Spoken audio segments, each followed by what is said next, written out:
ನೋಡಿ, ಕರ್ನಾಟಕ ರಾಜ್ಯದ ಇತಿಹಾಸದಲ್ಲಿ ಎಕ್ಸ್ರೇಷಿಯಾ ಅಂತ ಹೇಳ್ತಾರೆ.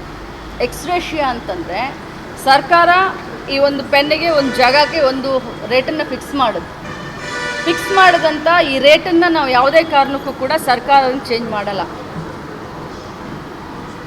ಪಾಪ ಸಂಜಯ್ ಪಾಟೀಲ್ ಅವರು ಇದ್ದಾಗ ಅದನ್ನು ಸರ್ಕಾರ 3 ಲಕ್ಷ ರೂಪಾಯಿಗೆ ತಗೊಳ್ತು. ಅಲ್ಗಾದ 1 ಎಕರೆಗೆ 3 ಲಕ್ಷ ರೂಪಾಯಿ. ನಾನು ಅದನ್ನು ಹೋರಾಟ ಮಾಡಿ, ನಾನು ಇನ್ನೂ MLA ಇರಲಿಲ್ಲ ಆ ಸಂದರ್ಭದಲ್ಲಿ, 2016ರಲ್ಲಿ ಹೋರಾಟ ಮಾಡಿ ಅದನ್ನು ಸ್ಟಾಪ್ ಮಾಡಿಸ್ದೆ.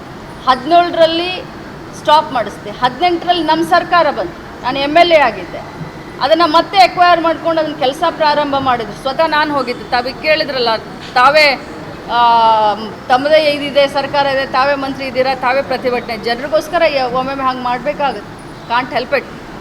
ಆವಾಗೂ ಕೂಡ ಕುಮಾರಸ್ವಾಮಿ ಅವರು ಕೊಯಲೇಷನ್ ಗೌರ್ಮೆಂಟ್ ಇತ್ತು, ಆವಾಗೂ ಕೂಡ ಪ್ರತಿಭಟನೆಯಲ್ಲಿ ಭಾಗವಹಿಸಿ ಎಲ್ಲರನ್ನೂ ಓಡಿಸಿದ್ದೆ. ಆವಾಗಲೂ ಕೂಡ ಅವತ್ತಿನಿಂದ ಇವತ್ತಿನವರೆಗೂ ಸರ್ಕಾರದಲ್ಲಿ, ಯಾಕೆಂದರೆ ಆಮೇಲೆ ತಮಗೆ ಗೊತ್ತಿದೆ 4 ವರ್ಷ ಅವ್ರ ಸರ್ಕಾರ ಬಂತು.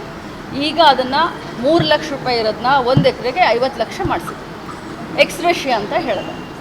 ಇಡೀ ರಾಜ್ಯದ ಇತಿಹಾಸದಲ್ಲಿ ಇದು 2ನೇ ಘಟನೆ.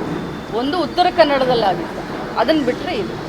ಒಮ್ಮೆ ನೀವು ಸರ್ಕಾರ ಅಧಿಸೂಚನೆ ನಿಯಮ ಹೋದ ಮೇಲೆ, ಅಧಿಸೂಚನೆ ಆಗಿ ರಾಜ್ಯಪಾಲರ ಮುದ್ರಿಕೆ ಬಿಟ್ಟ ಮೇಲೆ 3 ಲಕ್ಷ ಇದ್ದಿದ್ದನ್ನ 50 ಲಕ್ಷ ಮಾಡಿದ್ದೀನಿ.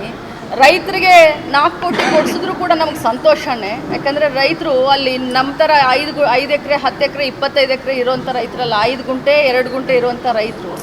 ಅವ್ರಿಗೇನು ಸಹಾಯ ಮಾಡಬೇಕು, ಏನು ಸಹಕಾರ ಮಾಡಬೇಕು, ಒಬ್ಬ ಶಾಸಕಿಯಾಗಿ ಎಲ್ಲ ಮಾಡಿದ್ದೀನಿ. 50 ಲಕ್ಷಕ್ಕೆ ಅವ್ರು ರೆಡಿನೂ ಆಗಿದ್ದಾರೆ. AC ಅವರು ಈಗಾಗಲೇ ಅವ್ರನ್ನ ಕರೆದು ಅವ್ರ ಹತ್ರ ಸಮ್ಮತಿ ಪತ್ರನೂ ತೆಗೆದುಕೊಂಡಿದ್ದಾರೆ. ಸಮಸ್ಯೆ ಬಗೆಹರಿದಿದೆ. ಅವರ ಅಕೌಂಟಿಗೆ ಶೀಘ್ರದಲ್ಲೇ ದುಡ್ಡು ಬರುತ್ತೆ. ಅವ್ರ ಕಾಗದ ಪತ್ರ ರೆಡಿ ಮಾಡ್ಕೊಳ್ತಾ ಇದ್ದಾರೆ. Everybody are happy. ಹೌದು, everybody are happy. We are starting the work very soon.